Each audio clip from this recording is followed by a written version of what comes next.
Buenos días. Voy a dar inicio al segundo día de esta quinta versión del Congreso de Robótica y Neurociencia. Este día personalmente me tiene muy emocionado porque tenemos un par de charlas que confío en que van a estar súper provechosas y agradables. Aparte tenemos un panel de discusión que me ha tenido entusiasmado harto tiempo. En- bueno, la primera expositora que tendremos el día de hoy es Evelyn Cordero.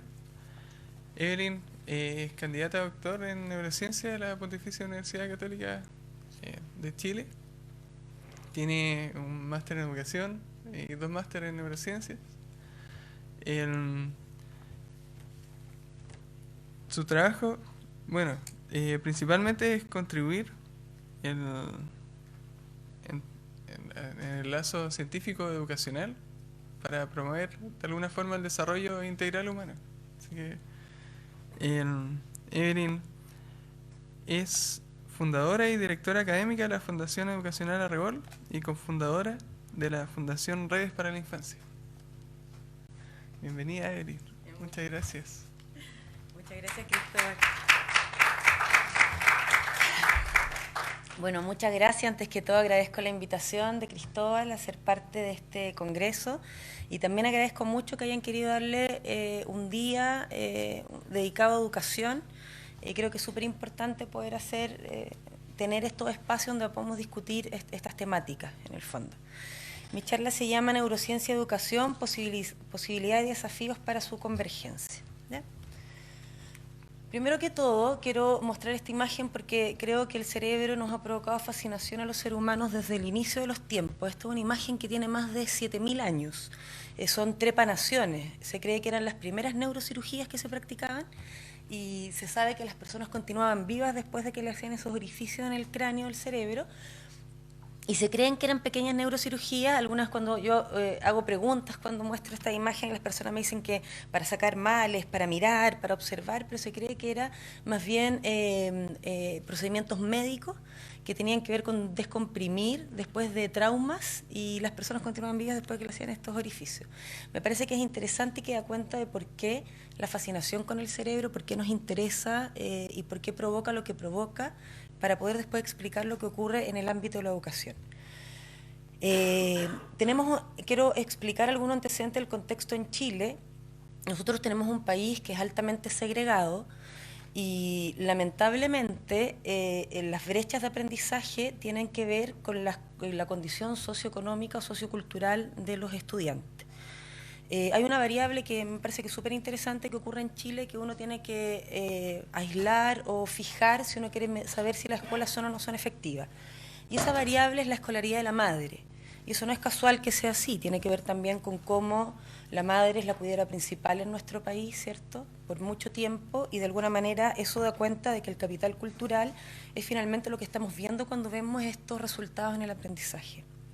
Vemos que aprenden distinto y tienen desempeño distinto, más bajo los niños más deprivados, los niños, niñas y adolescentes más deprivados, con índices socioeconómicos más bajos, y estas brechas no cambian, es más, se acentúan en la medida que van avanzando en sus años de escolaridad, terminando en los últimos años de escolaridad con brechas más profundas entre lo que saben unos y otros a propósito de su condición socioeconómica. Dado que estamos tan segregados, lamentablemente, además no hay posibilidades de que el capital cultural de unos más favorecidos se comparta con el de otros y en ese caso se nutran ambos. Acá tenemos un dato de Enseña Chile que me parece que es súper interesante, muestra Santiago, son las líneas del metro, se llama el recorrido de la desigualdad, y muestra, ¿cierto?, los puntajes de los estudiantes partiendo en San Pablo para terminar en los Dominicos, y acá están los puntajes, ¿cierto?, de los estudiantes según avanzan las líneas del metro. Y da cuenta de lo mismo que estamos diciendo. Y estos estudiantes de acá de Pudahuel estudian con los estudiantes de Pudahuel, que son de un estrato socioeconómico más bajo y no comparten experiencias con los estudiantes de acá de Las Condes, que son de los estratos socioeconómicos más altos, con un ingreso per cápita de 1.327.000 respecto a un ingreso per cápita de 308.000 pesos. Y esto es nuestra realidad, en el fondo. Y estas deberían ser las preocupaciones que tenemos en la escuela. Deberíamos pensar entonces en cómo resolvemos este problema, y este problema no es algo que puedan resolver necesariamente los profesores, tiene que ver con políticas, ¿cierto? Con políticas públicas, con un Estado que esté interesado en hacer estos cambios realmente. O sea, va mucho más allá de lo que los profesores pueden hacer, pero es parte de lo que está pasando, es parte de lo que se vive en la escuela. Por otro lado, tenemos también el síndrome de déficit atencional, y les muestro todo lo que está pasando en Chile. En Chile la prevalencia del síndrome de déficit atencional alcanza alrededor del 15%.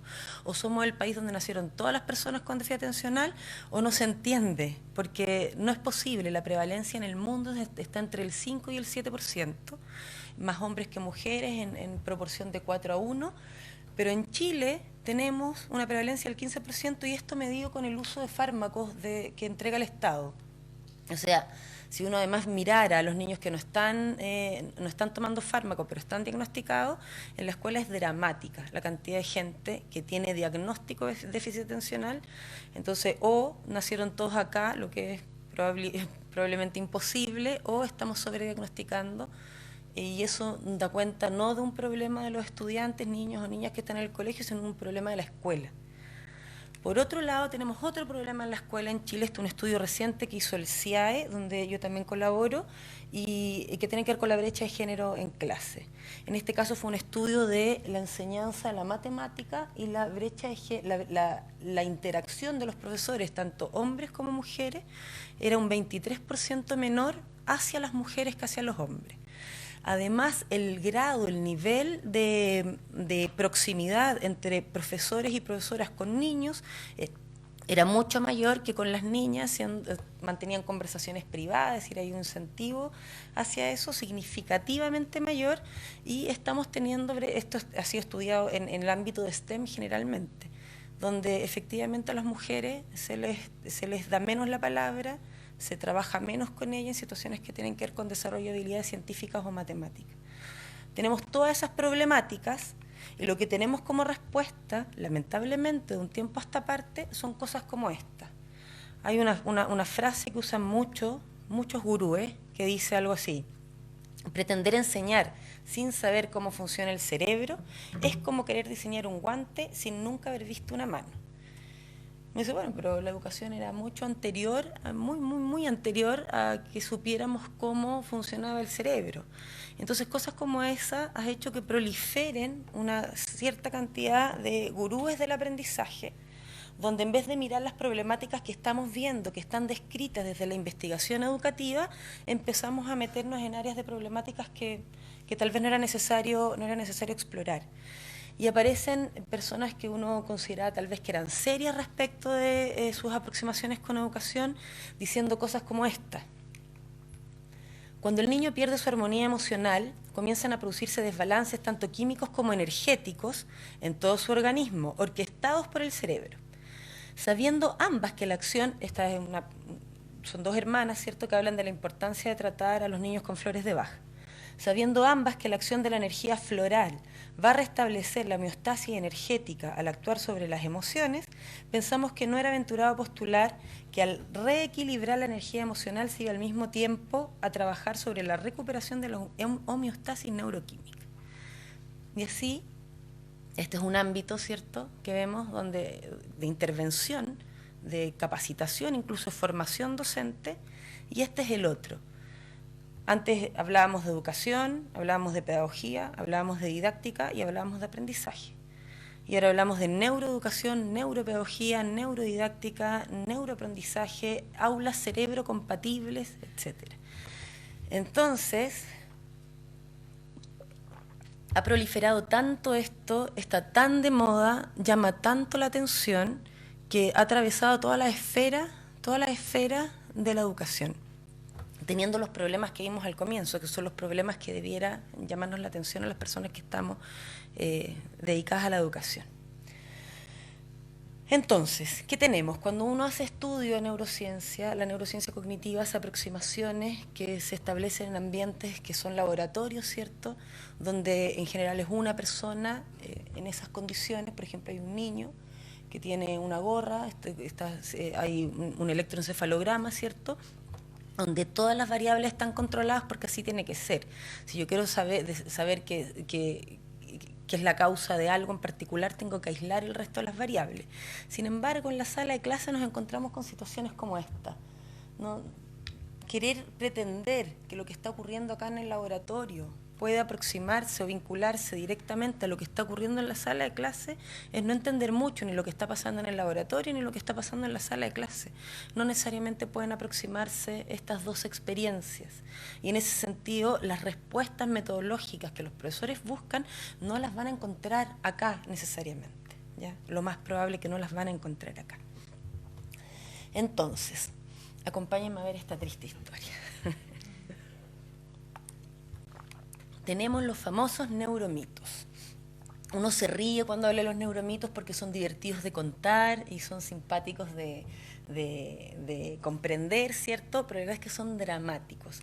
Son muy dramáticos porque hay una serie de estudios, un cuerpo de estudio de más de 50 años que da cuenta que cuando los profesores creen en neuromitos, de alguna manera adaptan o crean situaciones metodológicas que son perjudiciales para el aprendizaje de sus estudiantes. Entonces no da lo mismo si un profesor cree o no cree un neuromito, si está convencido o no de algo que sabemos que es falaz, que es falso y que por lo tanto no puede traducirse o no va a terminar siendo una buena aproximación metodológica. ¿Qué se hace entonces? Y si tenemos los neuromitos, entonces ¿qué hacemos? Bueno, está estudiado que cuando los profesores acceden a cursos de neurociencia o tienen aproximaciones serias, ¿cierto?, con la neurociencia, no necesariamente desaparecen los neuromitos. Entonces, ¿qué se puede hacer? A pesar de tener aproximaciones, a pesar de que uno pudiera trabajar con ellos, explicarles acerca de por qué un neuromito es un neuromito, se siguen manteniendo. ¿Y por qué? Porque están sumamente arraigados, y están sumamente arraigados porque incluso son parte de los decretos ministeriales. Uno de los neuromitos más famosos, y a mi juicio uno de los más nocivos, es el neuromito de los estilos de aprendizaje, donde los estudiantes tienen una posibilidad o tienen una preferencia, un estilo para aprender, ya sea visual, auditivo o kinestésico. La manera en que en las escuelas se mide, y así están todas las mallas curriculares de todas las universidades que enseñan pedagogía, se hace un test que es sumamente burdo. El test te pregunta si tú prefieres que el profesor escriba en la pizarra, prefieres que te hable o prefieres hacerte un esquema de algo.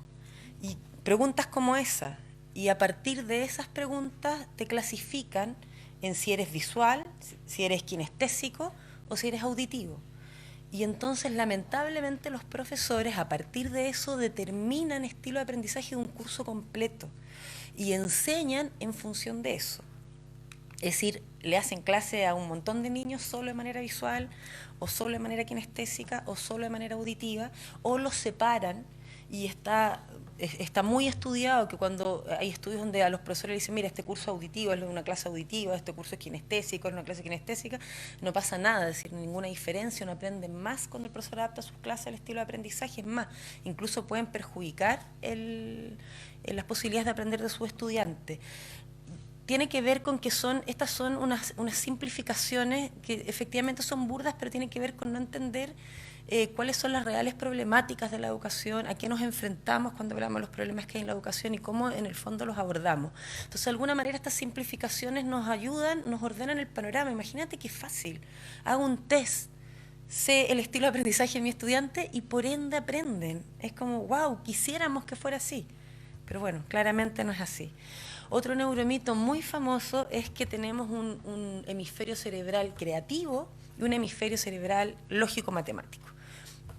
Y también hay diseños metodológicos detrás de esto, donde se le enseña a los profesores a trabajar el cerebro creativo de sus estudiantes y el cerebro lógico-matemático, como si en la ciencia o en la matemática no hubiera creatividad y viceversa. Y son absurdos y son ridículos, pero en verdad están súper arraigados en las salas de clase. Está lleno de evidencia que los desmienten. A mí me parece que esta es una linda manera de mostrar que eso no es así. Este es un niño que tenía una epilepsia refractaria que los medicamentos no le afectaban, ¿cierto? Le sacaron todo su hemisferio cerebral derecho y no solo tuvo un desarrollo cognitivo normal, sino además desarrolló, es un gran artista, digamos, un conocido gran artista, pinta, ¿cierto? Y ahí están las imágenes, él no tiene hemisferio cerebral derecho. O sea, es un ejemplo más maravilloso de plasticidad cerebral y da cuenta que no hay ninguna relación entre el hemisferio derecho y el hemisferio izquierdo y tus posibilidades o potenciales creativos o lógicos, etcétera. Otro de los mitos muy famosos y tiene que ver con que las personas, los seres humanos, usamos el 10% de nuestra capacidad cerebral. Entonces uno dice, bueno, si llegamos a la luna, ¿no? Hicimos cosas importantes como humanidad usando el 10% del cerebro, ¿qué haríamos con el 100%? ¿Qué se imaginan ustedes que podríamos hacer con el 100% de nuestra capacidad cerebral? Yo imagino algo como eso. O sea, es como, imagínate, sí. Y no es tan ridículo. Hay una película que se llama Lucy, que muestra, claro, que spoiler, pero cuando logras tu 100% de desempeño cognitivo cerebral te vuelves incluso etéreo. Y se cree que el neuromito viene de la cientología, apareció una revista en esa época, hace varios años atrás, donde aparecía esta frase de que nosotros solo usamos el 10% de nuestro potencial intelectual, como una frase que describía el potencial cognitivo de Einstein, cosa que jamás ocurrió en la vida, ¿cierto? ¿No? Esta frase nunca la dijo, está llena de frases que se supone que dijo Einstein y que nunca dijo. Y el mito está muy arraigado y las personas efectivamente piensan que los más inteligentes o con mejor desarrollo cognitivo están utilizando a mayor porcentaje su cerebro. Hay un libro que me parece interesante que las personas que se dedican a educación deberían leer, de Pedro Maldonado, que se llama ¿Por qué tenemos el cerebro en la cabeza? Y él hace esta discusión. Discute acerca de la posibilidad de convergencia entre educación y neurociencia. Lo que él señala, que está ahí, es que la verdad es que las temáticas que aborda la neurociencia no convergen necesariamente con las temáticas que aborda la educación. La neurociencia está preocupada de estas áreas, de genes, de neuronas, de circuito de cerebro y por ahí de conducta. Por acá podría en algún momento relacionarse, pero tenemos focos de investigación, focos de preguntas, objetivos completamente distintos. Y en ese sentido, pensar en la convergencia entre neurociencia y educación tiene que primero salvaguardar un aspecto que lamentablemente se le ha hecho a creer a los educadores y que la neurociencia es prescriptiva. Que la neurociencia les va a decir cómo hacer clase, que les va a decir cómo enseñar, que les va a entregar respuestas metodológicas. Y eso no es así. O sea, la neurociencia no está buscando esas respuestas. Eso lo hace la investigación educativa. Entonces eso es algo que hay que tener súper en cuenta cuando queramos hacer convergencia entre educación y neurociencia. Ahora, ¿hay posibilidades de convergencia entre neurociencia y educación? Yo creo que sí. Yo creo que hay cosas que se sabe desde el ámbito de la neurociencia cognitiva, que es interesante que las personas que trabajan en educación las sepan, pero no es prescriptivo y no necesariamente tiene que ver con esta idea, ¿no?, de convertirnos en gurús de la neurociencia. Yo creo que las personas que trabajan en educación debieran comprender aspectos fundamentales a la hora de enseñar, como el funcionamiento de la atención, de la memoria y las funciones ejecutivas. ¿Por qué? Porque estas habilidades, ¿cierto?, son entrenables y la escuela es el lugar donde se entrenan. Lo primero es la atención, sabemos que es un recurso limitado, que está influenciado por el ambiente y sus estímulos, y la escuela es un entorno de aprendizaje. Siendo un entorno de aprendizaje es posible que nosotros podamos administrar los recursos atencionales que hay en la escuela, y hay estudios que avalan esto. Hay estudios que muestran, por ejemplo, que la decoración en la sala de clase en preescolares roba recursos atencionales y disminuye las habilidades cognitivas en cuanto a desempeño en ciertas pruebas cuando está sobredecorada. Y tiene sentido porque son preescolares y es más lábil su atención. Nuestra capacidad de atender es limitada y eso los profesores debieran entenderlo. Y por lo tanto dividir o alternar la atención tiene un costo. Y ese costo cognitivo es algo que debe entrenarse y se entrena en los espacios educativos formales como es la escuela. O sea, si logramos entender cómo es que funciona la atención y cómo es que podemos, a partir de la saliencia de los estímulos, controlar o llamar de mejor manera la atención de nuestros estudiantes. Llamar la atención consiste en eso, en poder administrar los estímulos, ya sea a partir de la motivación o el placer, o administrando la saliencia de los estímulos. Podríamos en la escuela pensar en diseños metodológicos que vayan desde cómo se decora el ambiente hasta de qué manera se entrega o se enfrenta al conocimiento a los estudiantes, teniendo en cuenta estos aspectos que es muy importante, la motivación o el placer o las ganas por aprender, y finalmente cómo administra esa saliencia. La forma en que atendemos depende de muchos factores, entre ellos genéticos, pero también ambientales, y es moldeable por la experiencia. Y la experiencia está fundamentalmente dada en la escuela. La educación formal es la que debe poder, a partir de la experiencia, hacer que los estudiantes puedan poner esfuerzo en mantener la atención, por ejemplo, una tarea que va a tener una recompensa que no es inmediata. Cuando la recompensa no es inmediata, el esfuerzo cognitivo por mantener la atención es mayor. Y eso es entrenable en la escuela, y es el espacio. Ese es el espacio donde tenemos, eso es algo que los profesores debieran saber, debieran poder tener aproximación con cómo es que funciona la atención, porque a partir de la atención después ocurren el resto de los procesos como memoria y finalmente aprendizaje. Lo otro que yo creo que es importante que los profesores en la escuela aprendan o se les enseñe tiene que ver con las funciones ejecutivas. Las funciones ejecutivas son fundamentalmente tres, que es el control inhibitorio, la flexibilidad cognitiva y la memoria de trabajo. Las funciones ejecutivas están sobre todo, su mayor expresión, ¿cierto?, ocurre fundamentalmente en espacios de educación formal. Y estos son aspectos que generalmente no están al alcance del profesorado. Son un conjunto de habilidades, están vinculadas con procesos madurativos, son imprescindibles para el éxito académico y personal del estudiante.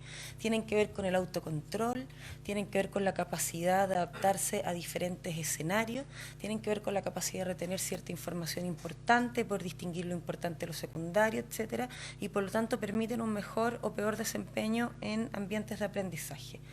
Y como dice acá esta autora, debería ser fundamental que los profesores, que las personas que se vinculan a educación, que en lo que tiene que ver con mallas curriculares de educación, en vez de estar hablando de estilo de aprendizaje, estemos aprendiendo qué son las funciones ejecutivas y cómo es que se pueden desarrollar, entrenar y sacar mejor provecho en la escuela.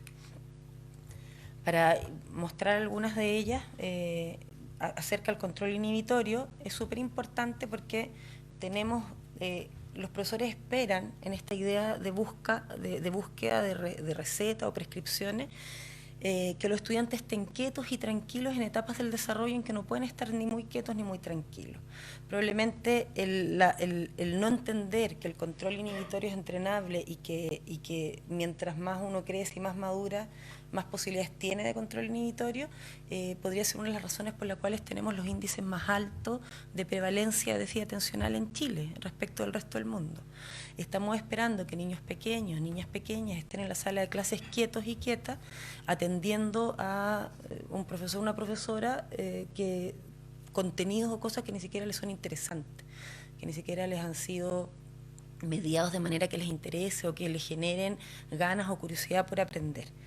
El control inhibitorio se trabaja y se puede entrenar de diversas maneras, y hay una serie de ejercicios y formas de hacerlo, pero también tiene que ver con entender cuáles son las distintas, qué es lo que uno puede esperar en los distintos estadios del desarrollo en los niños, ¿cierto?, para saber qué pedirles, qué no pedirles y cómo adaptar en el fondo los entornos educativos a los niveles o los estadios de desarrollo de los estudiantes.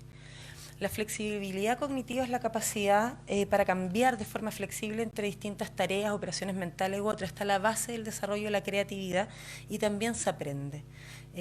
Respecto de la creatividad, esta idea de que tenemos este cerebro, ¿cierto?, la mitad creativo y la mitad lógico-matemático, también se cree que es todo muy inspiracional. Sin embargo, hay aspectos de la creatividad que también se pueden llevar a la sala de clase a trabajar. Hay un tipo de pensamiento, que es el pensamiento divergente, que ese trabajo se potencia en la medida que yo busco identifico situaciones problemáticas que tienen diversas posibilidades de respuesta y no solo una.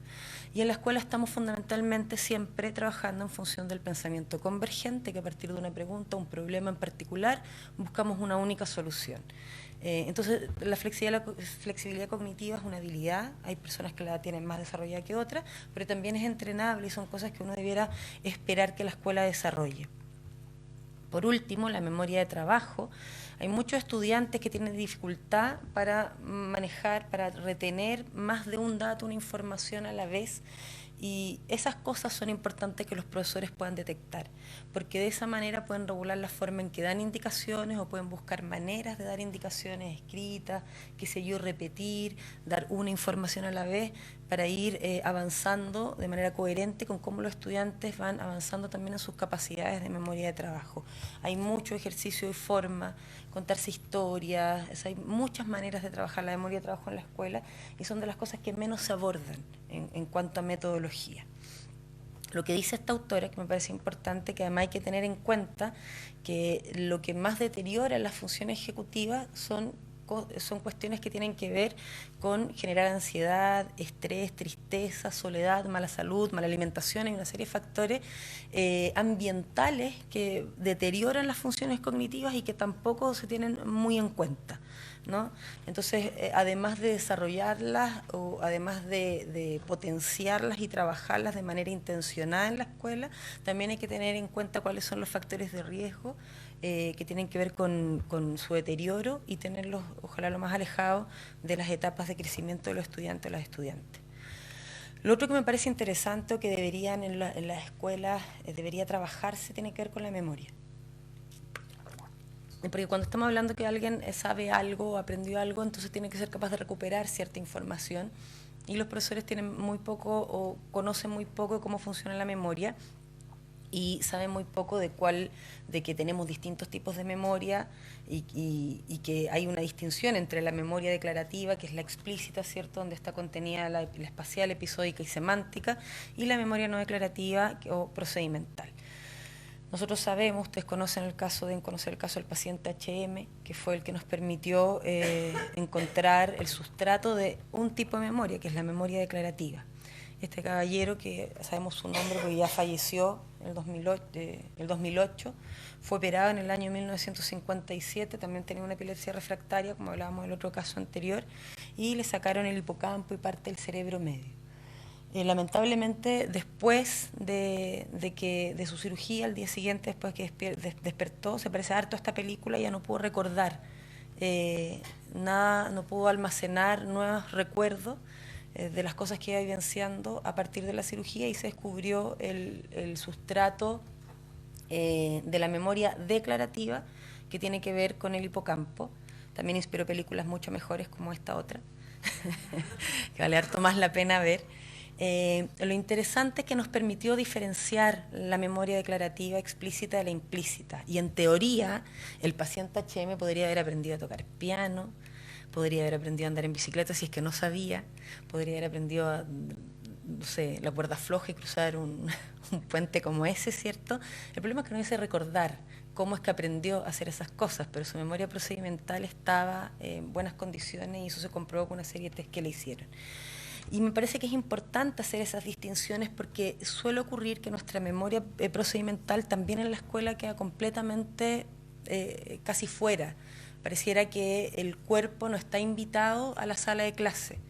Entonces yo podría enseñarle a un estudiante y mostrarle un manual de aprender a andar en bicicleta. Y podríamos hacer un esquema de aprender a andar en bicicleta, podríamos disertar de cómo andar en bicicleta, ¿cierto? Y que es como se aprende casi todo en la escuela.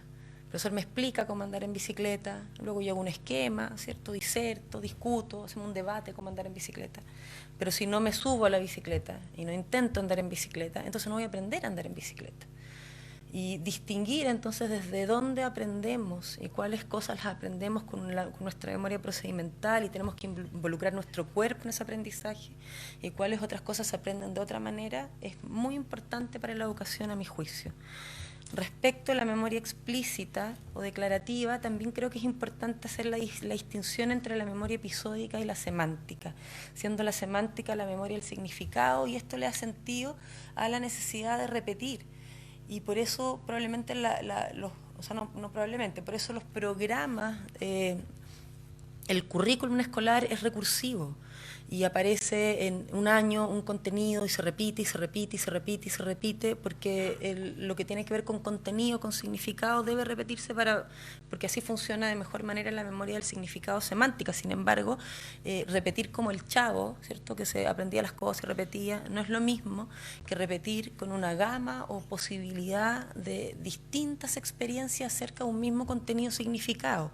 Y eso es lo que falta en la educación actualmente, buscar experiencias que le den sentido al contenido significado y que permitan que sea desde el estudiante de donde se genera el conocimiento. Y por otro lado tenemos la memoria episódica, que se va debilitando con la cantidad de eventos que uno va viviendo. Me parece que este ejercicio, que también es un ejercicio que se hace mucho, se lo muestra a los profesores para que vean las diferencias entre una memoria y otra, es bien significativo. Dice lo siguiente: si los globos se reventaban, no podría llevar el sonido porque todo estaría muy lejos del piso correcto. Una ventana cerrada también impediría que el sonido fuera transportado, porque la mayoría de los edificios suelen estar bien aislados. Como toda la operación depende de un flujo estable de electricidad, un corte en el medio del alambre también causaría problemas. Por supuesto, el tipo podría gritar, pero la voz humana no es lo bastante fuerte para llegar tan lejos. ¿Se entiende esto? Raro, ¿cierto? Se entiende poco. ¿Se entiende mejor ahora? Si los globos se reventaban, ¿cierto?, no podría llevar el sonido porque estaría lejos del piso correcto. Ahí está el piso correcto. La ventana cerrada también impediría, ¿cierto?, que el sonido fuera transportado. La mayoría de los edificios suelen estar aislados. Como la operación depende de un flujo estable de electricidad, un corte en el medio del alambre causaría problemas. Por supuesto, el tipo podría gritar, pero no llegaría tan lejos, ¿cierto?, su voz. Este es un test que se hace habitualmente y tiene que ver con que cuando uno carece de contexto, tiene más dificultades para recordar el contenido o el sentido, el significado de aquello que se quiere recordar. Entonces acá vemos que el porcentaje de recuerdo sin la imagen es súper débil, lo mismo con la imagen después de la historia. En cambio, el porcentaje de recuerdo, cuando es la imagen la que está antes de la historia y yo puedo hacerme una idea, reconocer los elementos de la imagen, es decir, tener contexto, es mayor, aumenta. Y yo creo que eso también es fundamental para la educación. Es fundamental porque la cantidad de veces expuestas no es tan significativa como la relación con los contextos previos, cosa que también se tiene muy poco en cuenta en ambientes o entornos educativos. Cuando se trata de enseñar, generalmente se hacen muy pocas aproximaciones con lo que los estudiantes saben, con dónde viven, con dónde están situados, tanto así que incluso se condena el contexto en algunos casos. En algunos casos incluso hay situaciones de humillación respecto al contexto de los estudiantes. Si un estudiante hizo un garabato, y bueno, ¿y dónde aprendió eso? Bueno, evidentemente lo aprendió en la casa. Basta con decir que hay contexto situacional, pero no humillar al otro. Lo mismo con la música que escuchan, con las expresiones artísticas que eventualmente tienen. No se toma en cuenta muchas veces, no solo no se toma en cuenta, sino que además se reniega los contextos donde los estudiantes se desarrollan habitualmente. Entonces, ¿qué hacemos? ¿Qué hacemos si tenemos estos problemas en la escuela? Deja de ser interesante, las etapas más importantes del desarrollo del ser humano, la pasamos en la escuela y no estamos logrando que los estudiantes aprendan. Cuando uno le pregunta a los profesores, en charlas con profesores, en espacios con profesores, yo hace poco estuve en un congreso lleno de profesores y les hicimos la pregunta: ¿qué necesita tener como habilidad el profesor? Y la respuesta eran muy diversas: empatía, cariño, amor, vocación. Enseñar no apareció nunca. Como si uno le preguntara a un médico qué necesita saber un médico para ser un buen médico, todos diríamos que se necesita sanar, no saber sanar. Saber de medicina para poder, si me enfermo, ¿cierto?, que recuperarme. Como que da la impresión de que el mandato de enseñar no está tan claro, porque el paradigma de la educación como un derecho es relativamente reciente. Nosotros tenemos 3 decretos de educación que son súper nuevos.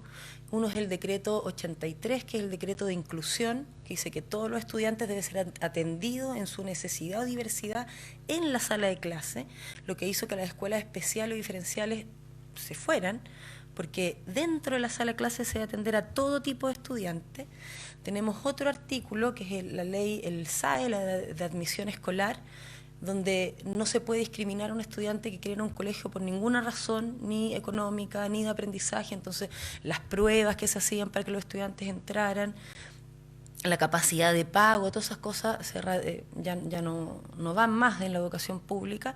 Y ahora hay un último decreto, que es el decreto 67, que es un decreto de evaluación, que dice que la evaluación debe ser formativa y debe propender al aprendizaje, y por lo tanto la repitencia ya no es tan sencilla, porque es la escuela la que se hace responsable que el estudiante aprenda. Entonces son 3 decretos que conforman una triada que pone la educación en un paradigma que no era tan obvio, que es el paradigma de derecho, donde la escuela debe garantizar que los estudiantes aprendan. ¿Ya? Y entonces todas estas excusas de que es la familia o la meritocracia o esta cosa están obsoletas de ahora en adelante. El último decreto recién tiene vigencia este año. Es un paradigma nuevo que probablemente va a costar mucho. Una cosa es lo que aparece en el decreto, ¿cierto? Otra cosa es lo que está pasando en la realidad, en la sociedad, en la escuela. Y yo espero que efectivamente se haga cada vez más, haga más eco cada vez más en las personas que educamos, de que este paradigma de derecho, y que seamos capaces de garantizar que todos los estudiantes aprendan. Investigadores dicen que lo que tenemos que entender, entonces lo que se sabe a partir del aprendizaje, es que la curiosidad tiene un correlato neuronal que tiene que ver con nuestro circuito de recompensa. Querer aprender, nos gusta saber, y para eso hay que incentivar la curiosidad, de manera que la motivación, que es lo que yo hago para llegar a un objetivo, en este caso conocer o aprender algo, de alguna manera esté garantizado. Y eso es algo que hacemos poco en la escuela, no estimulamos poco la curiosidad. Hay un lindo experimento de este grupo de investigadores que le pregunta a la gente cosas muy particulares, muy poco usuales. Una pregunta en la que yo grababa era, por ejemplo, ¿qué instrumento fue creado, instrumento musical, para replicar o imitar la voz humana? ¿Qué instrumento se le ocurre a ustedes que fue creado con ese propósito? Cristóbal, ¿qué instrumento se te ocurre? El órgano. Jimena, ¿qué instrumento se te ocurre? ¿Creado para imitar?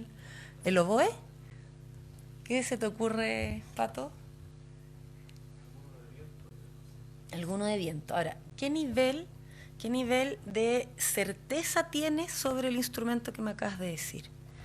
Un porcentaje, que es correcto lo que me acabas de decir.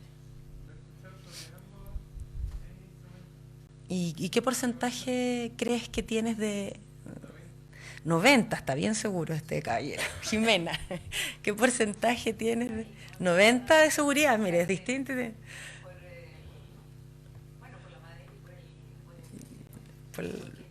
¿Ya? ¿Y tú qué porcentaje? 0% tiene allá. ¿Tú qué?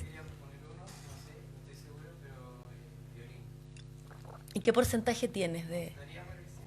Apostaría por el 100, muy seguro. Bueno, la respuesta correcta es violín. Sí. El experimento muestra que cuando las personas son desafiadas a responder o buscar respuestas a preguntas que les generan interés, entonces lo que pasa es que activamos la curiosidad y las ganas de encontrar esa respuesta. Y la evidencia muestra que mientras más porcentaje de error las personas creen, mientras más incerteza, más posibilidades después hay de recordar la respuesta correcta. Y lo que hacemos en la escuela es precisamente lo contrario. Castigamos el error o la incerteza y buscamos solamente ciertas certezas, y además nosotros nos gatillamos que los estudiantes se interesen en algo. Nosotros ponemos el interés, lo que a nosotros nos interesa, lo que el currículum dice que tenemos que enseñar, pero lo que el currículum dice que tenemos que enseñar puede transformarse en proyectos que sean interesantes también de desarrollar por el estudiante. ¿Qué sabemos que dice que estudios han avalado cosas que pueden ser interesantes para la escuela, la vinculación que hay entre ejercicio y aprendizaje. Están los factores neurotróficos, que sabemos que potencian el aprendizaje porque mejoran el ambiente neuronal, y eso, lamentablemente, sabemos que el ejercicio favorece el aprendizaje. Hay muchos estudios con modelos animales, como con ratas, ¿cierto?, que haciendo ejercicio voluntario, eso es importante, porque cuando les hacían ejercicio involuntario, más bien se estresaban y no aprendían, el desempeño en actividades cognitivas mejoraba, y también se ha hecho con adultos, con humanos, por ejemplo, con grupos de adultos mayores, donde hacen entrenamiento de distintas cosas, y el ejercicio favorece o aumenta, incrementa los niveles de BDNF en plasma, en la sangre, que ellos lo ven como una medida indirecta de BDNF en el cerebro. Entonces sabemos que el ejercicio favorece el aprendizaje. Hay, por otro lado, estudios post-mortem que demuestran que estos factores neurotróficos se reducen y de alguna manera en personas que se han suicidado.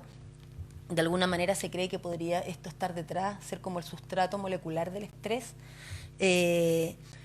Y también hay estudios que muestran una relación entre capacidad cardiovascular con volumen de hipocampo. Acá están las personas con altos, capacidad cardiovascular, ¿cierto? Tienen mayores, hipocampos mayores que las personas que no hacen ejercicio, tienen menos capacidad cardiovascular. Entonces sabemos todo eso. Tenemos datos también, esto es un estudio que hizo el INTA, que muestra que los niños que tienen más de 4 horas de ejercicio a la semana, y esto haciendo la distinción entre niveles socioeconómicos, tienen mejor desempeño académico, o sea, bastante más significativo, aislando esa variable. O sea, basta con hacer más ejercicio, tener una mejor calidad de vida en términos de actividad física, y mejoramos el aprendizaje. Sin embargo, ¿qué pasa con la escuela? ¿Qué pasa con el currículum? Sacaron las horas de educación física, y cuando uno les muestra estas cosas a los colegios, a los profesores, lo que suele ocurrir es, bueno, entonces hagamos que el recreo hagan ejercicio. Es decir, no, nadie está diciendo eso. Pues no podemos suprimir el juego por el ejercicio. O sea, tenemos que buscar espacios donde coexista el juego, la diversión, el innata, espontánea que ocurre en un recreo, con la actividad física que debemos intencionar en las personas, en los estudiantes. Por otro lado, hay un estudio que hace una relación indirecta también entre el uniforme y el riesgo cardiovascular a partir de la medida de la cintura entre niños que usan uniforme y niños que van al colegio con buzo, entendiendo que la posibilidad de moverse, de hacer más ejercicio, ser más dinámico, está mejor dada en la medida que no usamos uniforme. Finalmente, da lo mismo cuán ordenado quieren que estemos, a la hora de jugar, los niños van a jugar. Entonces, estas cuestiones que efectivamente sí podrían ser del interés de la escuela, tienden a no ser parte de lo que la escuela está discutiendo. También hay otro estudio, este estudio lo hizo Paulo Barraza del CIAE, que muestra que las personas que tienen práctica musical de años, son profesionales músicos que se compararon con otros profesionales no músicos, mejoraron en un tipo de red atencional, efectiva, en particular en la red ejecutiva. Y la red ejecutiva, de atención ejecutiva, es la que me permite focalizarme mejor en una tarea. Entonces tenemos el ejercicio, la actividad física, tenemos el entrenamiento musical, y sabemos también que dormir bien o que el sueño favorece también la consolidación de la memoria. Lo sabemos a partir de modelos animales, y lo sabemos también con estudios con humanos.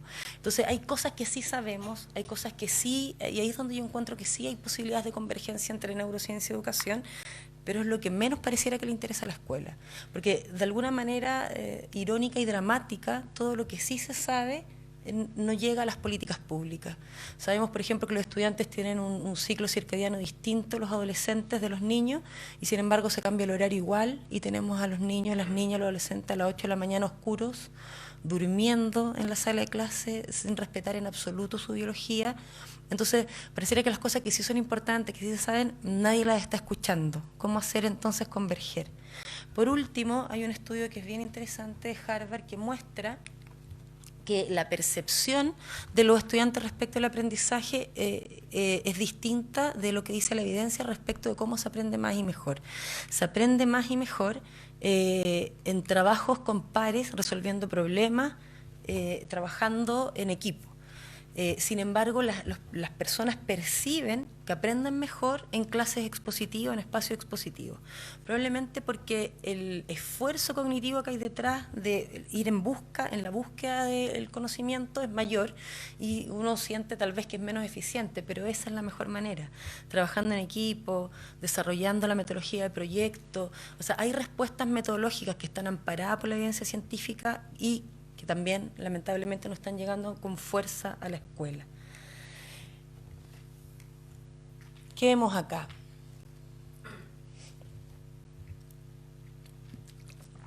¿Qué diferencia ven ahí en esos modelos? ¿Qué? Perdón, no te escuché. El tiempo, ¿cierto? Ay, me apareció de nuevo. Acá, ¿qué diferencia ven? ¿Cierto? Yo tuve de eso, debo decirlo. ¿Cierto? Viejo, nuevo. Y no sé por qué me aparece ese de nuevo. ¿Y qué diferencias ven acá? Ninguna, ¿cierto? No hay.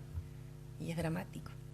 Han pasado años y la escuela sigue haciendo más o menos lo mismo.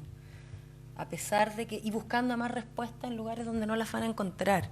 Pero lo que dice la evidencia científico-educativa, la que debe, y eso es un problema también de la comunidad científica, de no estar haciendo las aproximaciones necesarias, no estar comunicando de manera efectiva por dónde deberían ir las políticas públicas y las prácticas pedagógicas.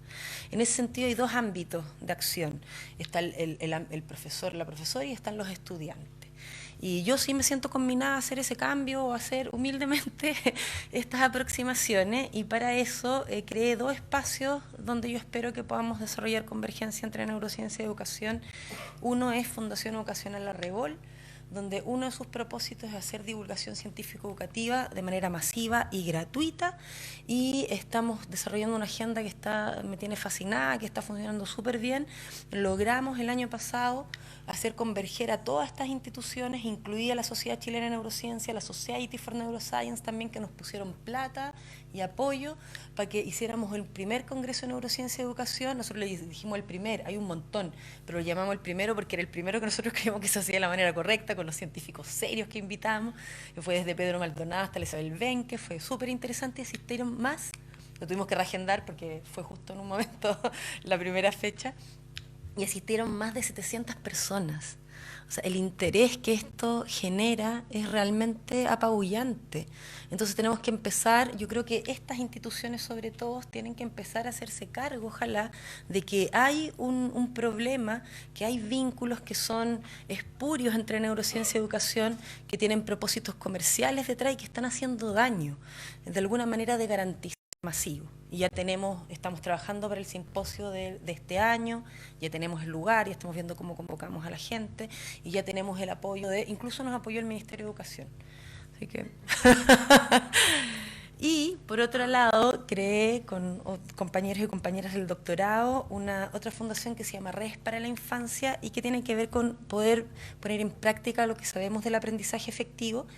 Y lo que hace Redes para la Infancia es que levanta proyectos de los estudiantes, cualquiera, de donde sea, ellos se contactan con nosotros, hay una página web y todo un mecanismo detrás, y los estudiantes generan proyectos para trabajar con sus pares. Nosotros transformamos, le ayudamos a ellos a transformar esa idea que ellos quieran tener en un proyecto de aprendizaje interdisciplinario y lo que hacemos es que le buscamos mentor o mentora del área en específico que ellos quieren desarrollar. No tenemos límite para ninguna área, si todas las posibilidades, o sea, la idea loca que quieran desarrollar va a ser bienvenida y estamos trabajando en eso. En el fondo creemos que si le damos vida a una idea vamos a lograr también dar sentido al conocimiento. Va a haber propósito, se va a ser pertinente y por lo tanto va a pasar a ser necesario. Estamos trabajando en Redes para la Infancia, de hecho el Centro de Innovación y Robótica ya se inscribió con nosotros para hacer mentoría cuando los estudiantes quieran en el fondo indagar en esa área y tenemos muchos investigadores y académicos que nos han prestado su rostro y para que estén ahí en la página web, está muy bonita la iniciativa y estamos de esa manera abordando a los dos ámbitos que nosotros creemos que no hay que dejar de lado y que hay que hacerse responsable de finalmente buscar los vínculos que nos ayuden a mejorar la educación. Muchas gracias a muchas personas, no las voy a poner a todas, muchas personas involucradas y comprometidas con estos dos proyectos. Así que muchas gracias a todos por eso. Esa es mi presentación.